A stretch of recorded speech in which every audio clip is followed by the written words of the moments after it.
Good morning everyone.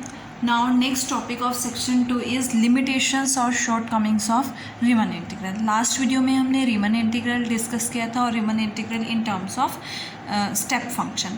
अब हम जो Riemann integral की कुछ limitations हैं जो ओवरकम की थी Lebesgue integral ने, which was introduced by Lebesgue, जो Lebesgue ने इंट्रोड्यूस किया था, वो limitations क्या थी जो Lebesgue ने अपने Lebesgue integral के द्वारा जो है ओवरकम की थी.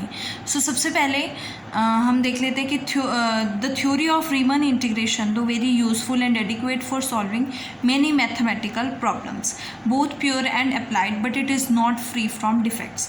कि रीमन इंटीग्रेशन जो है वो बहुत यूज़फुल है और उससे हम बहुत सारी मैथमेटिकल प्रॉब्लम्स को बोथ प्योर एंड अप्लाइड से रिलेटेड हम उसको सॉर्ट आउट कर सकते हैं, बट इसमें बहुत सारे डिफेक्ट्स भी हैं, मीन्स इसकी बहुत सारी लिमिटेशंस भी हैं.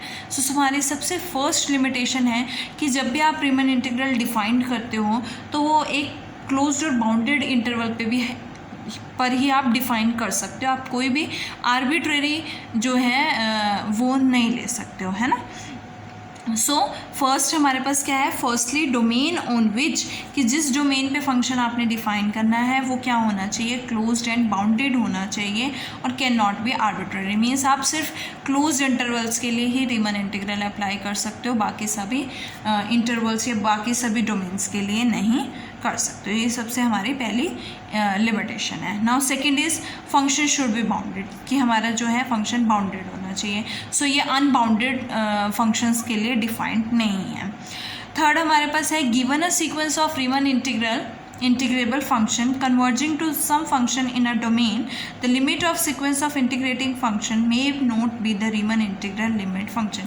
कि अगर आपको एक sequence of Riemann integral functions दी हुई है जो कि कोई डोमेन के किसी फंक्शन में क्या कर रही है, कन्वर्ज कर रही है, तो देन लिमिट ऑफ सीक्वेंस जो होगी इंटीग्रेटेड फंक्शंस की वो ज़रूरी नहीं है कि वो रीमन इंटीग्रल होगी, रीमन इंटीग्रल लिमिट फंक्शन होगी. इट मीन्स और इनफैक्ट कि रीमन इंटीग्रल जो है ऑफ द लिमिट फंक्शन वो एग्जिस्ट भी नहीं करता है इन वेरियस केसेस.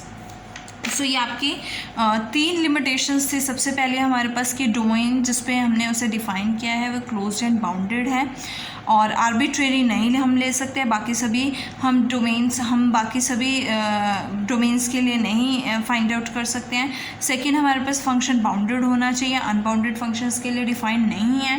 थर्ड हमारे पास कि रीमन इंटीग्रल लिमिट फंक्शन जो है इवन एग्जिस्ट भी नहीं करता है, और अगर एग्जिस्ट भी करता है तो रीमन इंटीग्रेबल फंक्शंस जो कन्वर्ज करते हैं इन डोमेन, उनका जो limit of sequence of integrable functions हैं वो रीमन इंटीग्रेबल लिमिट फंक्शन नहीं होते हैं.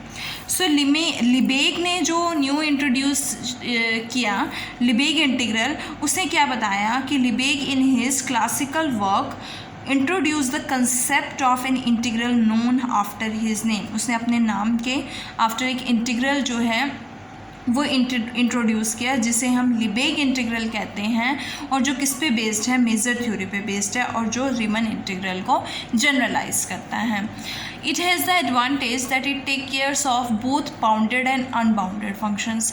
कि इसकी ये एक एडवांटेज है कि ये दोनों के लिए, बाउंडेड फंक्शंस के लिए भी और अनबाउंडेड फंक्शन के लिए भी, और simultaneously allows the domain to be more general sets and enlarges the class of functions for which the Lebesgue integral is defined.